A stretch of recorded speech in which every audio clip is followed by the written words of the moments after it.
வாழ்ந்த நேரத்தில் மனைவியருக்கு மத்தியில் ஒரு பிரச்சனை. மனைவி தேனை அருந்துட்டு வர்றாங்க. அந்த தேனை அருந்துட்டு வந்தா இன்னொரு மனைவி என்ன செய்றாங்க, ஒரு கிட்ட வாட வருது அப்படிங்கிறாங்க. இனிமே தேனையை நான் சாப்பிட மாட்டேன், அல்லாஹ்வின் ஆணையாக தேனையை சாப்பிட மாட்டேன்னு கோபத்தில் நினைக்கிட்டாங்க, ஹராம் ஆகிட்டாங்க தண்ணி இது மட்டும். அப்ப அல்லாஹ் என்ன பண்றான்னு கேட்டா, யா அய்யுஹன் நபியே லிமத்து ஹர்ரிமு மா அஹல்லல்லாஹு லக, அல்லாஹ் உனக்கு அனுமதித்த ஒன்றை நீ எப்படி உனக்கு ஹராமாக்கி கொண்டீர். தபுத்தகை மருளாத்த அசுவாதிக்க, உனது மனைவியரின் திருப்தியை நாடி, உனது மனைவியுடைய திருப்தியை நாடி நான் அனுமதிச்சதை நீ எப்படி ஹராமாக்குறது என்று அல்லாஹ் கண்டிக்கிறார். இருந்தாலும் மன்னிச்சிடலாம், அல்லாஹ் கஃபூர் ரஹீம், அல்லாஹ் மன்னிக்கிறவன் இரக்கம் உள்ளவன். நான் மன்னிச்சுட்டு அது ஒரு விஷயம், நீ எப்படி செஞ்ச நான் ஹலாலாக்கி இருக்கிறேன். ஒருவருக்கு ஒரு பொருள் பிடிக்கலன்னா அவர் சாப்பிடாம இருக்கலாம், ஆனா சபதம் எடுக்கக்கூடாது.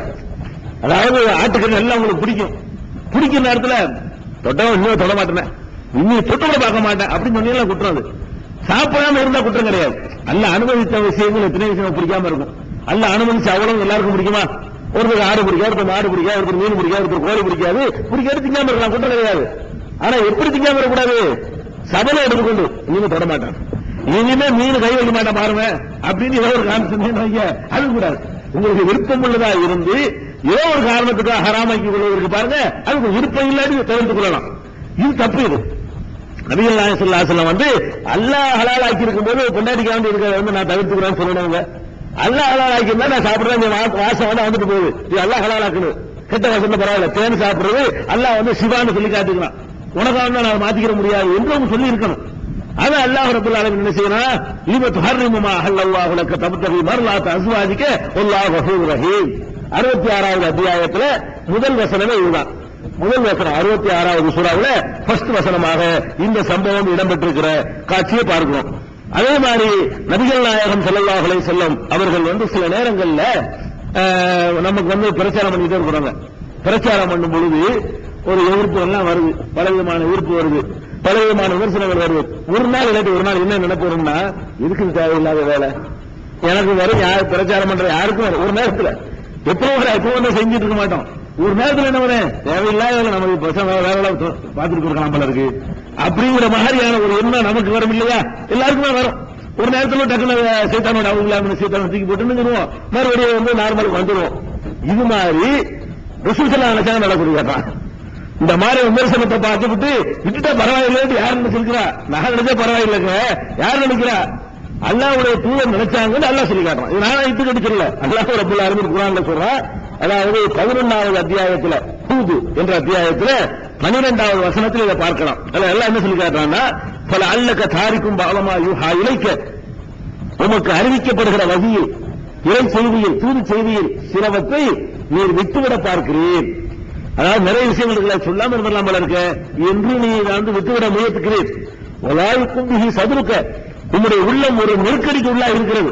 எதுக்காக நெருக்கடிக்கு உள்ளா இருக்குன்னு சொன்னா, ஐய கூழு லவ்லா ஒன்றில் அழகி கண்சுனி, இவருக்கு ஒரு புதையல் இறக்கப்பட வேண்டாமா, அவர் ஜாமாக மலக்கும் இவரோட ஒரு மலக்கு வர வேண்டாமா என்று அவர்கள் விமர்சிக்கிற காரணத்தினால் என்னடா இப்படி கேட்கிறாங்க, போனா அல்லாஹ்வுடைய தூதர்னா மலக்கு கொண்டு வாங்குறாங்க, அல்லாஹ்வுடைய தூதர்னா புதையல் இறக்கி காட்டுங்கிறாங்க. இது என்ன தேவையில்லாத நமக்கு, இது என்ன தேவையா நமக்கு? இது பேசாம செய்து கேட்க மாட்டேன் என்று நீர் என்ன செஞ்சு மன நெருக்கடிக்கு உள்ளாகி அறிவிக்கப்பட்ட செய்தியை நீங்க விட்டுவிட பார்த்தீர், விட்டுவிடக்கூடும் அப்படின்னு சொல்லிட்டு அல்லாஹ் சொல்லி காட்டுறான். அதை விட்டுறாத, இன்னமா அந்த நவீர், நீ எச்சரிக்கிற ஆள் தான். உன்னை அல்லாஹ்ட்ட கேட்கிற உன்ட்ட கேட்கிறாங்க, இதுக்கு நீ கலந்துடாத. அற்புதத்தை கொண்டு வர்றதும் அத்தாட்சி இறக்குறதும் புதைகளை இறக்குறதும் மலக்கு வர்றதும் அல்லாஹ்வுடைய டியூட்டி. அது உங்ககிட்ட அல்லாஹ்வுடைய வேலையை கேட்கிறான், நீ கண்டுக்கிறாத, நீ எச்சரிக்கிற ஆள் தான், மன நெருக்கடிக்கு உள்ளாகாத அப்படின்னு சொல்லி மன நெருக்கடிக்கு உள்ளானார்கள் என்று அல்லாஹ் சொல்லி காட்டிட்டு அப்படி ஆகக்கூடாது என்று வரைவரை சொல்றான். டக்குன்னு மன நெருக்கடி வரும், அதுக்காக ஒழிஞ்சிட மாட்டாங்க. அப்படி வரலன்னா மனுஷன் இல்லைங்க, மனிதத்தன்மைகளை எதுவும் எடுபடவில்லைங்கிறது அதெல்லாம் சொல்லும். இறை தூதர் ஆனாலும் கூட மனிதன் என்ற முறையில் வரக்கூடிய ஒரு சின்ன ஒரு திட்டு டக்குனு கோவம் வரும். வரலன்னா மனுஷன் கிடையாது, அப்புறம் நிதானத்துக்கு வந்துடணும். இது ஒரு கீழ்த்தனமான வார்த்தையை பேசிட்டான்னு சொன்னா அப்போ உனக்கு நல்ல மாதிரி உட்கார்ந்தா சொர்ண கட்ட வேண்டிய அர்த்தம். எல்லாருக்கும் வர்ற மாதிரி கோவம் வரணும், உங்களுக்கு வரணும், ஒருத்தருக்கு வரணும். வந்து என்ன செய்யணும், சரி இதுக்கு தேவையில்லாம கடிச்சு வந்து முடிஞ்சிருவோம் அப்படின்னு நினைக்கிறவருக்கு பாருங்க, இதுக்கு மார்க்கத்தில் அனுமதி இருக்கிறது. அதை ரசூல் ஸல்லல்லாஹு அலைஹி வஸல்லம் செஞ்சார்கள் என்று இந்த சூறாவில் நீங்க பார்க்கலாம். அதே மாதிரி வந்து ஒரு தடவை ரசூல் ஸல்லல்லாஹு அலைஹி வஸல்லம் அவர்கள்ட்ட வந்து ஒரு கருத்தை வைக்கிறாங்க. என்ன கருத்தை வைக்கிறாங்கன்னு கேட்டா, யார் உயர்ந்த குலத்துக்காரங்க, நீங்க வந்து இந்த ஆள்களை போட்டு தெரிச்சிட்டு இருக்கிறீங்க, என்ன நாங்க மாதிரியான உயர்ந்த ஆட்கள்லாம் வந்து உட்கார முடியல, உங்க பக்கத்தில் இருக்கிறவங்க எல்லாம் யாருன்னா சோத்துக்கு இல்லாதவன், தாழ்த்தப்பட்டவன், கீழ்த்தனமானவன், ஒழுக்கப்பட்டவன அவனை சேர்த்து வச்சுக்கிட்டீங்க, எங்களை மாதிரி ஒரு ராயல் ஃபேமிலி தான் வர்றதா இருந்தா அவங்களை கொஞ்சம் நிறுத்தி விட்டுருங்க, தனியாகி வச்சிருங்க, நாங்களும் உங்களோட சேர்ந்துக்கிறோம். கொள்கையில உங்களுக்கு எந்த அப்ஜெக்ஷனும் இல்ல. நபிகள் நாயகத்தை எதிர்த்தவர்களுக்கு அவங்க தூதர் என்பதுல வந்து சந்தேகமே அவங்களுக்கு இருக்கல. அவங்களுடைய ஒழுக்கத்துல, பண்பாட்டுல அவங்க சொல்ற கொள்கை நல்லது என்பதிலையும் சந்தேகம் இருக்கல. அவங்களுக்கு இருந்ததெல்லாம் ஈக பிரச்சனை தான். இவங்களுக்கு பக்கத்தில் நம்ம ஒன்னாக்கணும். நம்மள்கிட்ட அடிமையா இருக்கிறவனே நம்மளை எஜமான ஒன்னாக்குறாரு, முதலாளியை தொழிலாளி சமமாக்குறாரு என்றாலும் எந்த ஏற்றதாலும் இல்லைங்கிறாரு. அதான் அவங்களுக்கு இருந்த ஒரே கோபம். அப்ப நபிகள் நாயகத்துல வந்து பேரம் பேசுறாங்க, அதாவது விரட்டி நீங்க தனியா ஒதுக்கிருங்க, நாங்க தனியா வந்துடுறோம், அவங்க தனியா வந்துட்டு அப்படின்னு சொல்லி பேரம் பேசும் பொழுது அந்த சஹாபி அறிவிக்கிறவங்க சொல்றாங்க, அதை சொல்ல வார்த்தை ஒரு சொல்லல, இந்த கேட்ட உடனே எதை நாட வேண்டும் என்று அல்லாஹ் நினைத்தானோ அதை நபிகள் நாயகம் அறிவித்தார்கள்.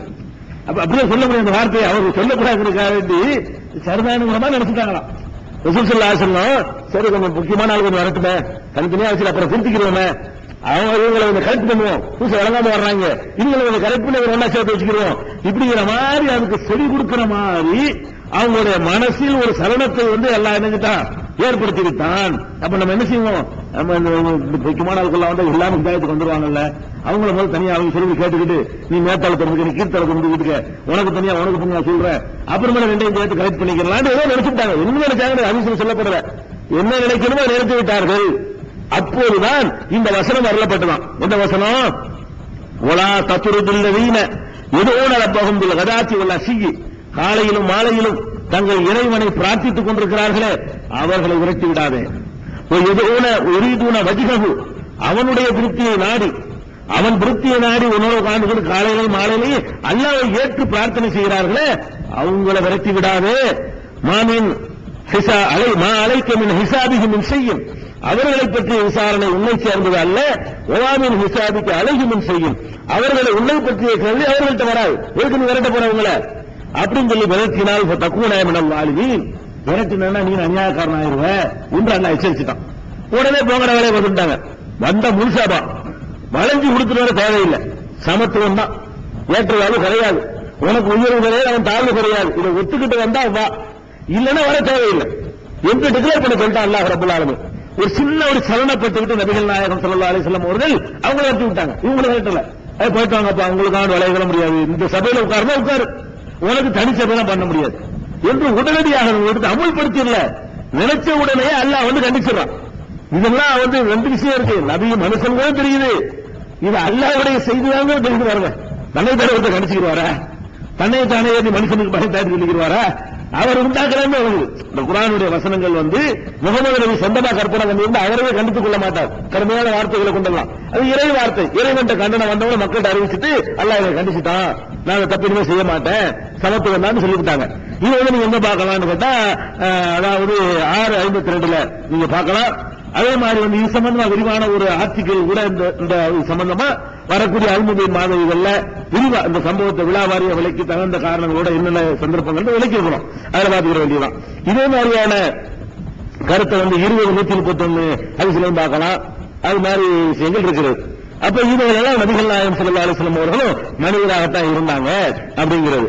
இன்னும் சொல்ல போனா இன்னொரு வசனத்துல 9வது அத்தியாயத்துல 117வது வசனத்துல அல்லாஹ் சொல்லி காட்டுகிறான், லகத் தாபல்லாஹு அலா நபி, அல்லாஹ் இந்த நபியை மன்னித்து விட்டான், ஒரு முஹாஜிர்களையும் மன்னித்து விட்டான், ஒரு அன்சாரில்லதி வத்தபோஹு சாத்தில் உஸ்ரா, கஷ்டமான நேரத்தில் இவரை பின்பற்றினார்களே அந்த அன்சார்களையும் முஹாஜிர்களையும் அல்லாஹ் மன்னித்து விட்டான் என்று சொல்லி நபிகள் நாயகம் ஸல்லல்லாஹு அலைஹி தபூக் யுத்தத்தில் நபிகள் நாயகம் ஸல்லல்லாஹு அலைஹி வஸல்லம் அவர்களையும் முஹாஜிர்களையும் அன்சார்களையும் நான் மன்னித்து விட்டேன் அப்படின்னு அல்லாஹ் சொல்றான்.